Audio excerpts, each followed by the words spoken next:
Nangyari ang hindi ko inasahan sa buhay ko, isang kwento ng pag-ibig at pagtukso na walang kapantay. Hello, ako si Carla, 22 taong gulang, tubong bayan ng Lipa sa Batangas. Tahimik lang ako, medyo mahiyain lalo na pag-usapan ay tungkol sa mga babae. Hanggang ngayon, wala pa akong girlfriend, kaya nga sabi ng mga tropa ko, NBSB o no boyfriend since birth. Pero may isang karanasan akong hindi ko malilimutan, isang kwento tungkol kay Ate Janice, ate ng kaibigan kong si Marco, na biglang bumaligtad ang mundo ko. Sariwa pa sa akin ang araw na yon. Bagong lipat lang ako sa aming barangay dito sa Lipa at si Marco ang naging unang kaibigan ko.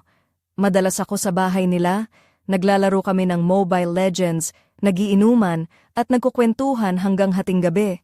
Kilalang-kilala na ako ng nanay nila at para na akong bahagi ng pamilya nila. Palagi akong naririnig na may ate si Marco, si Ate Janice, na matagal nang nagtatrabaho sa Middle East, sa Dubai. Hindi ko pa siya nakikita noon, pero madalas siyang banggitin ni Marco. Isang hapon, sobrang init ng panahon. Nasa bahay kami ni Marco, nakatutok sa cellphone habang naglalaro ng Mobile Legends. May mga tunog sa labas pero deadma lang kami kasi game na game kami. Biglang may huminto sa gate nila. Napatingin ako sa labas at parang tumigil ang mundo ko. May babaeng pumasok, matangkad, maayos, mahaba ang buhok. Simpleng suot pero may kakaibang aura. Artistahin ang dating niya, yung tipo ng ganda na kahit hindi mo kilala, mapapatingin ka talaga. Napahinto ako sa paglalaro, siniko ko si Marco ng mahina. Pare, may tao! Tumingin siya sa direksyong tinitingnan ko. Ate! Sigaw niya bigla. Doon ko siya unang nakita, si Ate Janice. Ngumiti siya kay Marco habang niyayakap ang kapatid. May dalang maleta, mukhang kakarating lang galing Dubai. Uy, Marco! Bati niya. Tumawa si Marco, niyakap siya ng mahigpit. Ako, nakatulala lang, kinabahan, hindi ko alam kung tatayo ba ako o magpapanggap na busy. Sino siya? Tanong niya. Si Carla, tropa ko, sagot ni Marco sabay tingin sa akin. Tumayo ako agad, kinakabahan. Hello po, bati ko, sabay ngiti ng mahina. Ngumiti siya sa akin, hello din Carla. Para bang uminit bigla ang paligid ng gabing iyon. Mula noon, palagi ko siyang nakikita sa bahay nila. Nalaman ko kay Marco na kakahiwalay lang ni Ate Janice sa boyfriend niya sa Dubai kaya broken-hearted siya. Tuwing nandito ako, naroon din siya, nanonood ng TV or nakikijamming sa amin. Sa bawat tingin ko sa kanya, mas lalo akong kinakabahan. Isang gabi, nagkayayaan kami ng inuman. Konti lang, pampatulog lang daw, sabi ni Marco. Umiinom ka ba, Carla? Tanong niya. Opo, Ate Janice, pero konti lang, sagot ko. Tumawa siya, relax ka lang, parang lagi kang kinakabahan. Natawa si Marco, ako namumula. Habang tumatagal ang gabi, naging magaan ang usapan. Nagsabi si Ate Janice tungkol sa buhay niya sa Dubai, trabaho, lungkot at relasyon. Alam mo, Carla, sabi niya habang hawak ang baso, ibang-iba pala pag ibang lahi, pag iiwan ka na lang. Hindi ko alam ang isasagot ko, kaya, siguro po, sabi ko lang, ngumiti siya ng bahagya. Ikaw, may girlfriend ka na ba? Tanong niya. Napatingin si Marco sa akin, alam na ang sagot. Wala po, never pang nagkaroon, natatawang sagot ko. Talaga? Nagulat siya. Bakit naman? Gwapo ka kaya? Napainit ang tenga ko. Salamat po, sabi ko. Tumawa siya, naku, sayang. Mula noon, mas madalas niya akong kausapin. Minsan, tinawag niya ako habang nakatambay ako. Carla, paturo nga sa akin ng ML, sabi niya nang nakangiti. Umupo siya sa tabi ko, sobrang lapit. Amoy na amoy ko ang pabango niya. Hindi ako makapag-focus sa pagtuturo. Ganito ba? Tanong niya, sabay hawak sa kamay ko. Napatigil ang hininga ko. Relax ka lang, bulong niya. Hindi naman kita kakainin. Ngumiti siya ng pilya. Doon ko unang nakita ang ibang side ni Ate Janice, may halong pilya. Ako, torpe at hindi alam kung paano haharapin ang nararamdaman. Hindi ko akalain na siya ang magiging pinakamalaking tukso sa buhay ko. At hindi ko rin inakala na siya ang magtuturo sa akin ng mga bagay na akala ko pang pelikula lang. Ngayon, bawat araw na magkasama kami ni Ate Janice, lalo akong nahuhulog sa kanya. Hindi ko alam kung ano ang mangyayari sa amin, ngunit isang bagay ang sigurado, hindi na ako magiging ganon kalayo sa kanya, hanggang dito na lang muna. Mula nang makilala ko si Ate Janice, unti-unti nang nagbago ang mga araw ko dito sa Lipa. Hindi na ako yung batang mahiyain at tahimik na palaging nakakubli sa likod ng mga kaibigan. Sa bawat pagkakataon na magkakasama kami ni Ate Janice, parang may kakaibang kuryente sa pagitan namin na hindi ko maintindihan, pero ramdam ko ng sobra. Isang araw, habang nakatambay ako sa labas ng bahay nila, tinawag niya ako. "Carla, opo?" Sagot ko ng may kaba. Napangiti siya. "Ayan ka na naman. Relax ka nga, palagi kang kabado pagkausap mo ako." Hindi ko maiwasang mapailing. Hindi ko siya matitigan ng diretsyo, kaya napakamot ako sa ulo ko. Tumawa siya ng mahina at napansin kong may halong saya sa mga mata niya. "Curious lang ako," sabi niya habang hawak ang tasa ng kape. "Bakit ba hanggang ngayon wala ka pang girlfriend?" Napahinto ako. Hindi ko inaasahan ang tanong niya. Ramdam ko ang pagbilis ng tibok ng puso ko. Sabay ang kaba. Kasi po nahihiya ako manligaw. Takot ako mabasted. Tapos hindi ko rin alam kung paano magsisimula. Matapang kong sinabi lahat ng iyon, kahit medyo nahihiya ako. Tinitigan niya ako ng mabuti, para bang naiintindihan niya ang lahat ng pinagdadaanan ko. "Never ka ba talaga nagkaroon?" Tanong niya na mas mahinahon. Umiling ako. "Wala po, kahit first kiss wala pa." Hindi ko alam kung bakit ko nasabi yon sa kanya, pero nangyari. Parang biglang gumaan ang loob ko pagkatapos sabihin iyon. Tahimik siya saglit, tapos ngumiti na may halong lungkot. "Alam mo, Carla, minsan hindi naman sa wala kang lakas ng loob, baka wala ka lang talagang nakikilalang tamang tao." Napatingin ako sa kanya at sa di inaasahang pagkakataon, lumapit siya ng bahagya sa upuan ko. Napalapit kami ng sobra, halos magkadikit ang balikat namin. Ramdam ko ang init ng katawan niya, ang bango ng pabango, at ang kanyang hininga na tila lumalambing sa bawat hininga ko. "Okay lang, Carla. Pwede mo akong tawaging Jane," sabi niya na may ngiti sa labi. Masyado pang mabilis ang tibok ng puso ko para makapagsalita, kaya tumango na lang ako. "Gusto mo ba matuto?" Tanong niya, sabay titig. Hindi ko alam kung saan nanggaling ang tapang ko pero tumango ako. "Sige, mamaya mag-aaral tayo, ha?" Sabi niya na parang kasunduan. Hindi ko maipaliwanag ang excitement na sumalubong sa akin. Parang bawat oras ay mabagal ang takbo. Kahit na naglalaro kami ni Marco ng Mobile Legends, hindi ako makapag-focus. Paulit-ulit lang sa isip ko ang sinabi ni Jane, "Mamaya mag-aaral tayo." Habang papalapit ang gabi, nagpaalam na ako kay Marco na uuwi muna ako saglit. "Balik ka mamaya ha," paalala niya na may halong ngiti. "Oo, may usapan tayo," pabirong sagot ko. Pag-uwi ko sa bahay, dali-dali akong naligo, nagpalit ng damit, isang simpleng t-shirt lang naman pero pinili kong maging maayos. Hindi ko maintindihan kung bakit ang dami kong kaba at excitement sa isang simpleng gabi lang. Pagdating ko sa bahay nila Marco, tahimik na. Sarado na ang tindahan nila, bukas lang ang ilaw sa sala, pero patay na ang TV. Doon ko nakita si Ate Jane sa kusina, nagtitimpla ng kape. Nakatali ang buhok niya, nakasuot ng simpleng duster. Kahit ganun lang ang hitsura niya, iba pa rin ang dating niya sa akin. "Nandito ka na pala," bati niya na parang normal lang, pero ramdam ko ang init ng tingin niya. "Ay, opo," mahina kong sagot, sabay kamot sa batok. Sakto, tulog silang lahat, dagdag ko habang nakatingin sa paligid. Humarap siya sa akin at ngumiti, "Akala ko hindi ka nasasipot." May halong biro at kakaibang tono sa boses niya. "Hindi pwede yon, Ate Jane. May lesson pa ako eh." Sagot ko ng medyo kinakabahan. Napangiti siya. "Okay, tara sa kwarto ko na lang para walang istorbo." Lalong tumindi ang kaba ko pero sumunod ako. Sa kwarto niya, sinara niya ang pinto. Hindi siya umupo kaagad, nakatayo lang sa gilid ng kama, habang ako ay nakatayo sa harap niya, parang estudyanteng naghihintay ng instruksyon. Napangiti siya at sinabi, "Oh, yung tinuro ko sa'yo nung nakaraan, relax ka lang eh, parang mas kinakabahan ka pa ngayon kaysa dati." Hindi ko maiwasang tumingin sa sahig, hindi makatingin sa kanya ng diretsyo. Tinapik niya ang space sa tabi niya. "Sige na, umupo ka na." Sumunod ako. Magkatabi na kami at ramdam ko agad ang init ng katawan niya kahit hindi pa kami magkadikit. Tahimik kami ng ilang sandali, tapos siya na ang nagsalita. "Naalala mo ba yung una?" "Basic lang yon." Tinitigan niya ako, tapos hinawakan ang kamay ko ng marahan. Hindi mahigpit pero sapat para kiligin ako at kabahan. "Ngayon tuturuan pa kita. Pero tandaan mo ha, hindi lahat ng matututunan dapat gawin kung kani-kanino lang." Napatingin ako sa kanya at ngumiti siya ng marahan. Special lesson to. Parang may kumabog sa dibdib ko nang dahan-dahan siyang lumapit. Naamoy ko ang shampoo niya, ang hininga na malambing.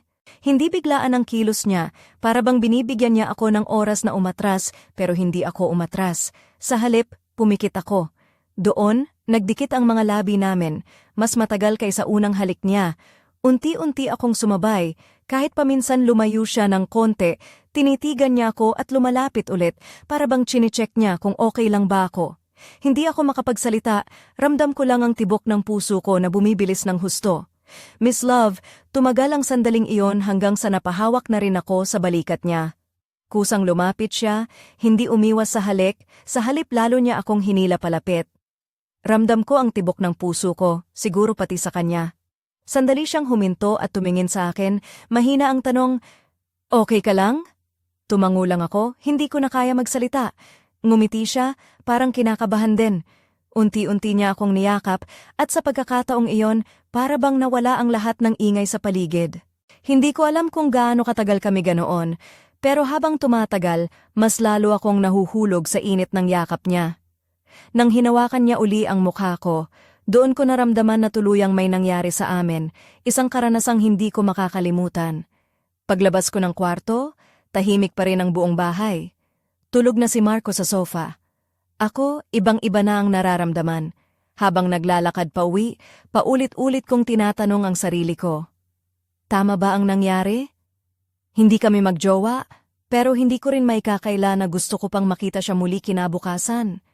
At ramdam ko, hindi pa dito nagtatapos ang mga lesson na ituturo niya sa akin. Makalipas ang gabing iyon, hindi ko maiwasang isipin si Ate Janice sa bawat sandali. Parang may bagong mundo na bumukas sa akin, isang mundong puno ng mga damdaming bago at hindi ko pa nararanasan. Sa paglipas ng mga araw, mas naging madalas ang aming pagkikita ni Jane sa bahay nila Marco. Hindi na ito tungkol sa mga laro o inuman lang, naging mas personal na ang aming usapan, puno ng mga kwento, pangarap at mga lihim na hindi ko inaasahang maririnig. Isang umaga, habang nagkakape kami sa kusina, napansin kong may kakaibang saya sa kanyang mga mata. "Carla, teka, gusto kong malaman mo," sabi niya habang pinipilit itago ang ngiti, "na kahit gaano kahirap ang buhay doon sa Dubai, may mga bagay na hindi mo matututuhan sa pera o trabaho." Napatingin ako sa kanya ng mabuti, nais kong maunawaan ang ibig niyang sabihin. "Doon, natutunan kong maging matatag, pero natutunan ko rin kung paano masaktan ng labis," dagdag niya. "Alam mo, ang hirap kapag nasanay ka na may kasama, tapos bigla kang iiwan." Tahimik ako, nakikinig ng mabuti. Hindi ko pa naranasan ang ganon, kaya hindi ko alam ang sasabihin. Ngunit ramdam ko ang bigat ng kanyang mga salita. "Jane, hindi ka ba natatakot na muling masaktan?" Tanong ko nang may pag-aalala. Tumingin siya sa akin, ang mga mata niya puno ng lalim. "Oo, natatakot ako. Pero mas natatakot akong mawalan ng pag-asa na makahanap ulit ng tunay na pagmamahal." Napahawak siya sa kamay ko ng marahan at parang sa sandaling iyon ay naintindihan ko kung gaano siya kabuti at kung gaano siya nagmamahal. Lumipas ang mga araw at unti-unting lumalim ang aming pagkakaibigan. Si Marco, bagamat madalas ay wala sa bahay dahil sa trabaho o lakad, tila sinasadya niyang bigyan kami ng oras na magkasama ni Jane. Parang alam niyang may nangyayari sa amin, pero pinili niyang manahimik. Isang gabi, nagkaroon kami ng maliit na salu-salo sa bahay nila. Kasama si Marco, ang nanay nila, at syempre si Jane. Ang saya ng gabi, may tawanan, kwentuhan, at musika. Ngunit sa puso ko, may halong kaba at excitement. Sa bawat tingin ko kay Jane, lalo akong nahuhulog. Pagkatapos ng salo-salo, naglakad kami ni Jane papunta sa kusina para maglinis. "Carla, gusto kong malaman mo na hindi lang basta laro ang mga tinuturo ko sa'yo," sabi niya habang nilalabhan ang mga plato. "Isa itong paraan para matutunan mo kung paano magmahal, kung paano maging matapang sa harap ng takot." Napatingin ako sa kanya at sa napakainit niyang mga mata, alam kong totoo ang mga sinabi niya. "Jane, paano kung hindi ako handa?" Tanong ko habang hawak ang baso ng tubig. Tiningnan niya ako ng malapitan at may ngiting naglalaro sa kanyang mga labi. "Carla, handa ka na. Ramdam ko yan. Kailangan mo lang maniwala sa sarili mo." Napangiti ako, ngunit sa likod ng ngiti, may takot na hindi ko palubos na maipaliwanag. Sa mga panahong iyon, unti-unti kong naramdaman na hindi na lang basta usapan ang pagitan namin. Minsan, habang nagkukwentuhan kami sa kanilang sala, lumapit siya ng dahan-dahan at hinawakan ang kamay ko. Ramdam ko ang init ng kanyang balat, ang lambing ng kanyang haplos. "Relax ka lang, Carla," bulong niya, "hindi kita bibiguin." Hindi ko alam kung saan nanggaling ang lakas ng loob ko, pero hindi ako umatras. Sa halip, niyakap ko siya pabalik. Hindi ko maipaliwanag ang mga emosyon na bumalot sa akin noon. Takot, saya, kaba at pag-asa, lahat ito ay sabay-sabay na sumiklab sa puso ko. Alam kong may mga pagsubok pa kaming haharapin, ngunit sa sandaling iyon, gusto ko lang maramdaman ang init ng yakap niya. Ngunit sa kabila ng lahat may isang bagay na palaging bumabalik sa isip ko, ang tanong kung hanggang kailan tatagal ang lahat ng ito. At kung ano ang magiging kapalaran namin ni Jane kapag bumalik siya sa Dubai. Hindi ko pa alam ang sagot pero isang bagay ang sigurado. Simula nang makilala ko siya, hindi na ako magiging ganoon kalayo sa mundo ng pag-ibig. At sa puso ko, may pag-asa akong magbabago ang lahat. Minsan may mga pagkakataon na ang mga simpleng araw ay nagiging espesyal na alaala. Ganoon ang nangyari sa akin at kay Ate Janice. Hindi ko malilimutan ang araw na iyon na para bang itinakda na ng tadhana na magbago ang takbo ng buhay ko. Isang hapon, habang nag-aaral kami ng Mobile Legends sa kwarto ni Jane, tahimik lang kaming dalawa. Nasa tabi ko siya, halos magkadikit ang mga balikat namin. Ramdam ko ang kanyang hininga na dahan-dahang humahaplos sa aking balat. "Carla," bulong niya, "handa ka na ba sa susunod na hakbang?" Naihinto ko ang paghinga ko, hindi ko maintindihan kung ano talaga ang ibig niyang sabihin. "Susunod na hakbang? Ano po iyon, ate?" Tanong ko nang may halong kaba at pag-asa. Ngumiti siya ng bahagya at dahan-dahang hinawakan ang kamay ko. "Hindi lahat ng natutunan mo ay tungkol sa laro. May mga leksyon sa puso na kailangang maranasan mo." Hindi ko maalis sa isip ang init ng kanyang mga mata habang tinitingnan niya ako ng walang pag-aalinlangan. Habang lumalalim ang gabi, unti-unting nagbago ang aming usapan. Nagsimula siyang magkwento tungkol sa kanyang buhay sa Dubai, ang hirap ng trabaho, ang lungkot ng pagiging malayo sa pamilya, at ang sakit ng pagkabigo sa pag-ibig. "Alam mo, Carla," sabi niya, "sa buhay, hindi laging madali ang maging matatag. Minsan, kailangan mong bumagsak bago ka muling tumayo." Napangiti ako, kahit nahalata ang lungkot sa kanyang mga mata. "Jane, paano mo nagagawa na manatiling matatag kahit na nasasaktan ka?" Tanong ko ng taos-puso. Tumingin siya sa akin ng malapitan at ang kanyang mga labi ay bahagyang nangiti. "Yung pagmamahal sa sarili, Carla, kung wala iyon, wala kang laban sa kahit anong pagsubok."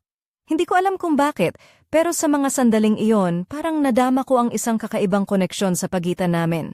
Hindi lang ito basta pagkakaibigan o pagkagusto, parang may mas malalim na dahilan kung bakit naging bahagi siya ng buhay ko. Isang gabi matapos ang mahaba naming pag-uusap, nagpasya akong maglakad pa uwi. Habang naglalakad ako sa madilim na kalsada ng aming barangay, paulit-ulit kong tinatanong ang sarili, ano ba talaga ang nararamdaman ko para kay Jane? At handa ba akong harapin ito? Hindi ko maitatanggi na may kaba pa rin sa puso ko, pero sabik din ako malaman kung ano ang susunod na mangyayari. Parang isang bagong kabanata ang nagsisimula sa buhay ko, isang kabanata na puno ng mga pangarap, takot, at pag-asa. Kinabukasan, bumalik ako sa bahay nila Marco, dala ang mga tanong na hindi ko pa masagot. Nasa sala si Jane, nagbabasa ng libro, simple ang suot niyang blusa at maong na pantalon. Nang makita niya ako, ngumiti siya ng malawak. "Good morning, Carla. Ready ka na ba sa aralin natin ngayon?" Hindi ko alam kung paano sasabihin, pero naramdaman ko na handa na ako. "Opo, Ate Jane. Gusto ko nang matuto," sagot ko nang may tapang sa tinig. Sa mga sandaling iyon, alam kong hindi na ito basta laro o biro. Ito na ang simula ng isang bagay na bago at higit pa sa aking inaasahan. Ngunit sa likod ng mga ngiti at tawa, may lihim na bumabalot sa puso ni Jane, isang lihim na unti-unti kong nakikita sa kanyang mga mata. At hindi ko alam kung paano ko haharapin ang mga darating na pagsubok na magpapabago sa aming dalawa. Hanggang dito muna sa ngayon. Hindi ko malilimutan ang araw na yon. Ang araw na unti-unting nagbukas ang pinto ng bagong mundo para sa akin at kay Ate Janice. Hindi na ito simpleng laro o tambay lang sa bahay nila Marco. Sa mga sandaling iyon, nasimula ng isang kwento na puno ng damdamin, tukso at pag-asa. Pagkatapos ng klase namin sa Mobile Legends sa kwarto ni Jane, nagtagal pa kami sa kwarto, tila may mga salitang hindi pa nasabi. Nakaupo siya sa gilid ng kama, nakasandalang likod, habang ako'y nakatayo lang sa harap niya, parang estudyanteng naghihintay ng instruksyon. Napatingin siya sa akin ng malalim, ang mga mata niya puno ng lambing at pag-aalala.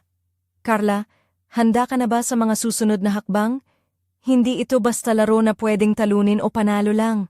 Sabi niya na may halong seryosong tono, hindi ko alam kung paano sasagutin iyon.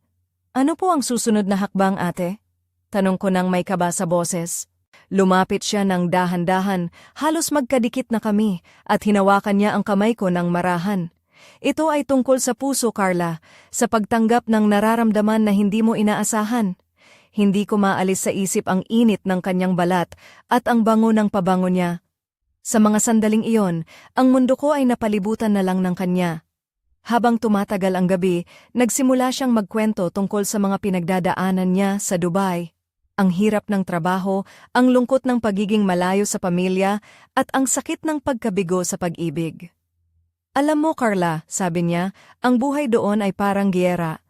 Kailangan mong maging matatag kahit ang puso mo ay sugatan. Napatingin ako sa kanya ng may pag-unawa kahit na hindi ko pa nararanasan ng ganon. Jane, paano mo nagagawa na manatiling matatag kahit nasasaktan ka? Tanong ko ng may taos pusong pag-aalala. Tumingin siya sa akin at sa mga labi niyang may ngiti, naramdaman ko ang lakas ng loob at pag-asa, pagmamahal sa sarili, Carla. Kapag wala ka nito, wala kang laban sa kahit na anong pagsubok. Hindi ko maiwasang mapangiti sa mga salita niya. Makalipas ang ilang araw, mas naging malapit kami ni Jane. Sa bawat pagtambay namin, lalo kong nararamdaman na hindi na ito basta pagkakaibigan lang. Isang gabi habang nagwawalis kami sa bakuran, dahan-dahan niyang hinawakan ang kamay ko. Ramdam ko ang init ng kanyang balat at ang lambing ng kanyang haplos ay nagpalambot sa puso ko. Relax ka lang, Carla, bulong niya. Hindi kita bibiguin. Hindi ko alam kung saan ko nakuha ang lakas ng loob noon, pero niyakap ko siya pabalik. Sa mga sandaling iyon, sabik na sabik akong malaman kung ano ang susunod na mangyayari sa aming dalawa. Ngunit sa likod ng lahat, may takot na bumabalot sa akin. Takot na baka ito ay isang panandaliang saya lang, o baka hindi kami handa sa mga pagsubok na darating. Isang araw, habang naglalakad kami pauwi mula sa isang maliit na tindahan, napansin kong may lungkot sa mga mata ni Jane. Carla, may sasabihin ako sa'yo, sabi niya ng seryoso. Napatingin ako sa kanya, handang makinig. Babalik na ako sa Dubai sa susunod na linggo, sabi niya habang pilit nang ngumiti. Para bang bumagsak ang mundo ko sa isang saglit. Hindi ko alam kung paano sasagutin iyon, kaya tumahimik na lang ako, ramdam ang bigat sa dibdib ko. Alam kong hindi ito ang katapusan, pero hindi ko rin alam kung paano haharapin ang hiwalayang ito. Sa mga susunod na araw, mas naging espesyal ang bawat sandali namin ni Jane. Parang bawat oras ay may kahulugan, at bawat ngiti ay may dalang pag-asa. Ngunit sa puso ko, may tanong na patuloy na bumabalik. Ano ba ang magiging kapalaran namin kapag umalis na siya? At sa likod ng mga tanong na iyon, may isang lihim na hindi pa niya nasasabi. Isang lihim na maaaring magbago ng lahat. Hanggang dito muna ang kwento ko sa ngayon. Hindi ko pa rin makalimutan ang mga sandaling iyon, ang gabi na unti-unting bumaliktad ang mundo ko dahil sa isang simpleng halik at yakap mula kay Ate Janice. Sa loob ng ilang araw, paulit-ulit kong iniisip kung paano nangyari ang lahat, at kung ano ang mga bagay na maaari naming ginawa upang maging mas madali ang lahat. Pagkatapos ng gabing iyon, nakaramdam ako ng halo-halong emosyon, kaba, saya, takot, at pagkabahala. Hindi ko alam kung paano ko haharapin ang nararamdaman ko para kay Jane, lalo na't alam kong may hangganan ang aming relasyon dahil sa distansya at mga responsibilidad niya bilang OFW. Paano kung maging masakit ang lahat? Paano kung masaktan kami pareho? Sa isang banda, natutuwa ako dahil sa wakas, naramdaman ko rin ang init ng pagmamahal, hindi lang bilang isang kaibigan o kapatid ng tropa ko, kundi bilang isang tao na espesyal sa puso ng isang babae na may lalim at karanasan sa buhay. Ngunit sa kabilang banda, natatakot ako na baka ito'y pansamantala lamang, isang sandaling ilusyon bago bumalik ang realidad. Habang iniisip ko ang lahat ng ito, naalala ko ang mga salita ni Jane noong gabing nag-inuman kami. Alam mo, Carla, ibang-iba ang mga relasyon kapag magkaibang kultura ang involved. Pag iniwan ka, iiwan ka na lang talaga? Hindi ko alam kung paano ko iyon tatanggapin, pero ramdam ko na may lalim ang mga salitang iyon. Isang babala at paalala na hindi lahat ng pag-ibig ay madali. Hindi ko rin maiwasang isipin kung paano sana naging iba ang lahat kung mas maaga naming nalaman ang nararamdaman ng bawat isa. Paano kung hindi ako naging torpe? Paano kung ako ang unang kumilos? Maraming tanong na paulit-ulit na bumabalot sa isipan ko, pero wala akong sagot. Sa kabila ng lahat, natatandaan ko na kahit na ganito, hindi ko pinagsisisihan ang nangyari. Binigyan ako ni Jane ng pagkakataon na matutunan ang mga bagay na akala ko ay pangpelikula lang.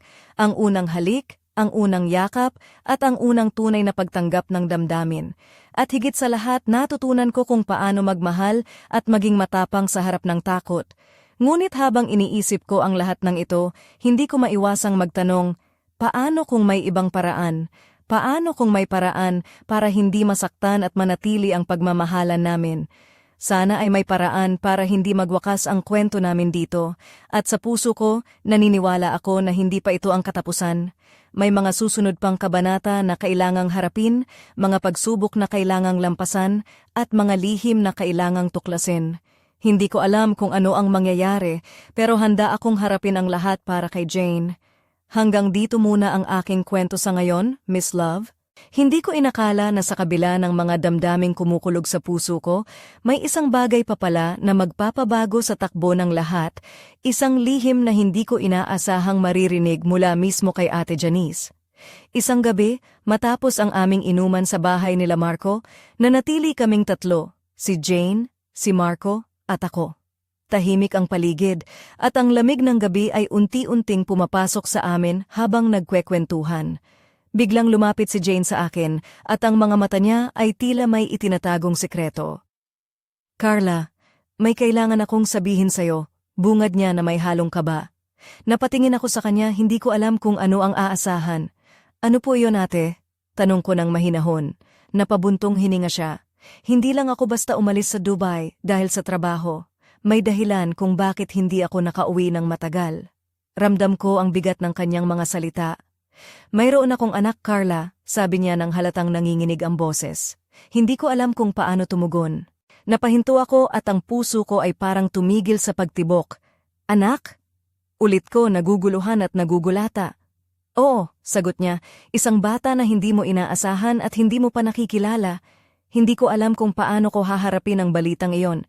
Sa isang iglap, nagbago ang lahat ng aking pananaw sa kanya.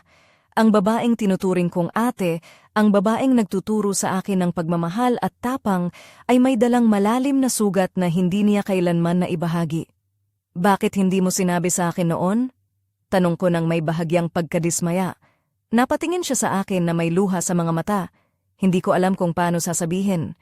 Takot ako na baka mawala ka sa akin at baka mawala rin ako sa mundo mo.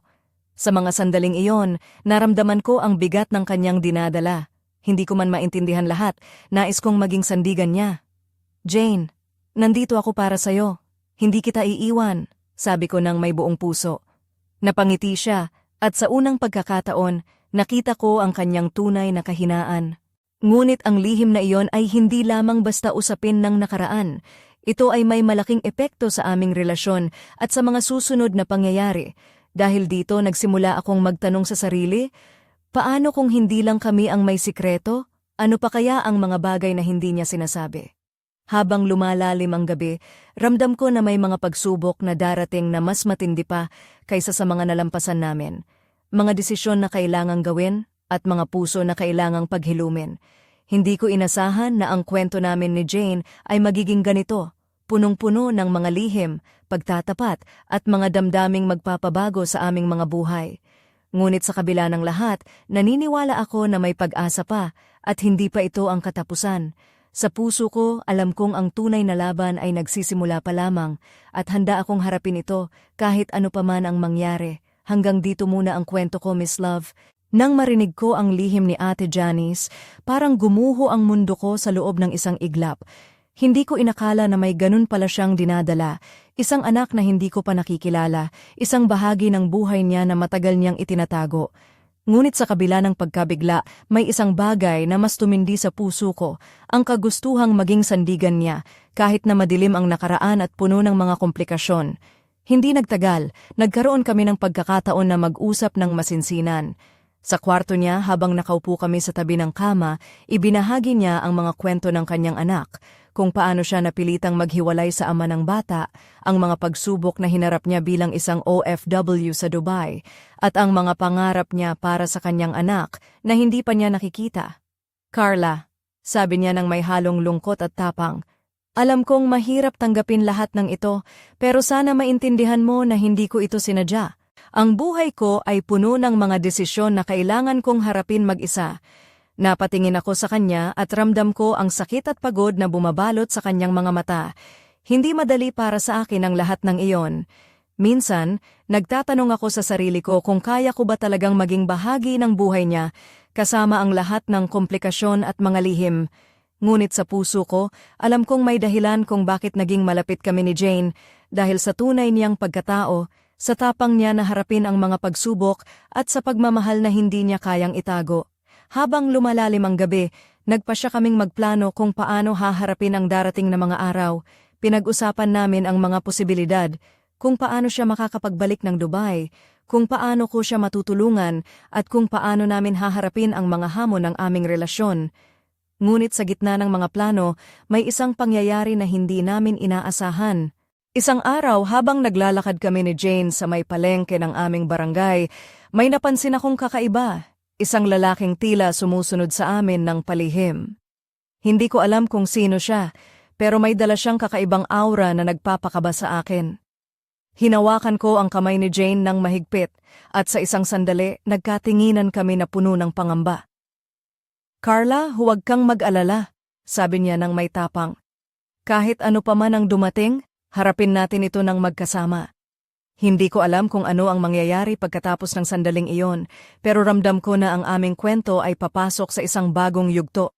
Isang yugto na puno ng panganib, sikreto, at mga pagsubok na magtatakda ng aming kapalaran. At sa puso ko, isang tanong ang patuloy na bumabalot. Sino ba talaga ang lalaking iyon? At ano ang tunay niyang intensyon kay Jane? Hanggang dito muna ang aking kwento, Miss Love. Ang gabi na iyon ay tila eksena sa pelikula. Ang bawat sandali ay puno ng tensyon at misteryo na halos hindi ko matanggap sa realidad. Hindi ko maalis sa isip ang lalaking sumusunod sa amin ni Jane sa palengke. Sino siya? Ano ang gusto niya? At higit sa lahat, bakit siya biglang lumitaw sa buhay namin nang hindi inaasahan? Habang naglalakad kami pa uwi, ramdam ko ang bawat tibok ng puso ko na tila nagtatakbuhan sa dibdib. Hinawakan ko ng mahigpit ang kamay ni Jane na tila nagtatangkang ipakita na hindi siya nag-iisa sa laban na ito. Jane, sino ba siya? Bakit parang may itinatago siya? Tanong ko ng may kaba. Napailing siya ng bahagya, hindi agad sumagot. Sa halip, dahan-dahan niyang nilapitan ang ulo ko at nilapat sa kanyang balikat. Carla, may mga bagay sa buhay ko na hindi ko pa kayang ipaliwanag sa ngayon, bulong niya ng may lungkot at pag-aalala. Pero pangako ko, hindi kita iiwan kahit ano pa man ang mangyari. Hindi ko alam kung paano ko tatanggapin ang sagot na iyon. Parang may mga misteryo sa buhay ni Jane na unti-unti kong nadidiskubre at bawat isa ay mas komplikado kaysa sa huli. Habang lumalalim ang gabi, ang mga tanong ko ay nagiging dagok sa aking isipan. Mga tanong na hindi ko pa masagot at mga sagot na tila palaging lumalayo sa akin. Sa mga sumusunod na araw, napansin ko ang pagbabago sa kilos ni Jane. Minsan tila malungkot siya ng walang dahilan, minsan naman ay tahimik at tila may iniisip na mabigat. Sinubukan kong lapitan siya pero palaging may hangganan ang aming usapan. Carla, kailangan mong magtiwala sa akin, sabi niya. Darating ang panahon na malalaman mo ang lahat. Isang gabi, habang naglalakad kami sa tabing ilog, napahinto siya bigla. Tumitig siya sa malabong ilaw ng buwan at nagsimulang magsalita. Alam mo, Carla, ang buhay ko ay parang ilog na patuloy na dumadaloy. May mga bahagi na malinaw at may mga bahagi na malabo. Pero kahit saan man ako dalhin nito, alam kong may pupuntahan ako at sana ay kasama kita. Hindi ko mapigilan ang pagluha. Jane, gusto kong malaman mo na nandito ako, hindi lang bilang kaibigan, kundi bilang taong handang harapin ang lahat ng pagsubok kasama ka.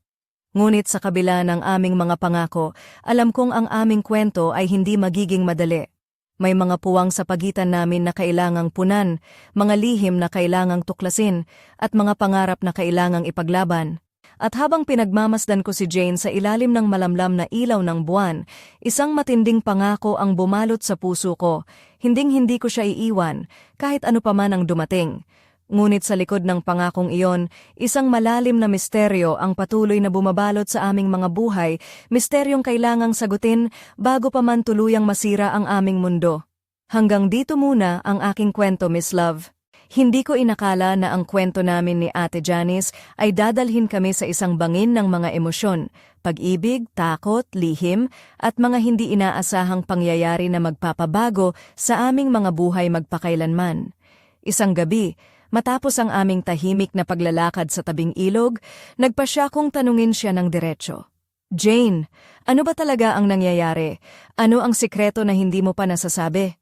Tiningnan niya ako ng malalim, at sa mga mata niyang puno ng lungkot at tapang, naramdaman ko ang bigat ng kanyang mga salita. Carla, may isang bagay akong kailangang sabihin bago pa man maging mas mahirap ang lahat, simula niya.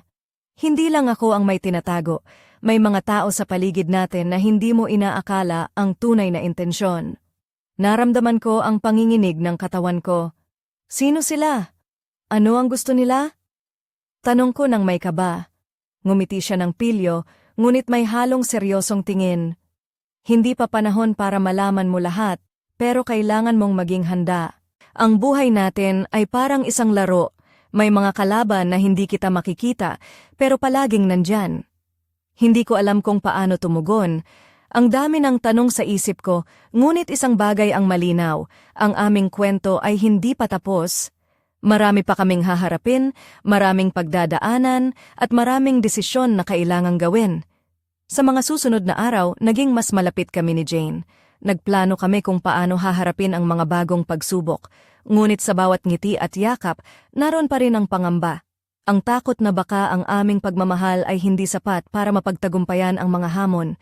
Sa huli, isang pangako ang aming ginawa, na kahit ano pa man ang mangyari, hindi kami susuko. Na kahit anong unos ang dumaan, magkasama kaming lalaban. At bago siya umalis pabalik sa Dubai, dumaan siya sa harap ko, tinanong ng mahina, Carla, handa ka na ba? Kung sakaling bumalik ako, gusto kong malaman mo, hindi lang basta pag-ibig ang ituturo ko sa'yo, kundi kung paano magmahal ng buong puso. Hindi ko alam kung anong sasabihin ko noon. Napangiti lang ako habang ramdam ko ang pag-asa at takot na sabay na pumuslit sa puso ko. Ang kwento namin ni Ate Janice ay isang paglalakbay ng pagtuklas, pag-ibig at pagharap sa mga lihim ng buhay. Hindi ko alam kung ano ang bukas, ngunit isang bagay ang sigurado ako, hindi na ako magiging ganoon ulit. Dahil sa kanya, natutunan kong magmahal, matapang na harapin ang takot, at higit sa lahat, umasa sa bukas na puno ng mga posibilidad. Hanggang dito na lang muna ang aking kwento, Miss Love. Ngunit sa puso ko, ang kwento namin ay nagsisimula pa lamang.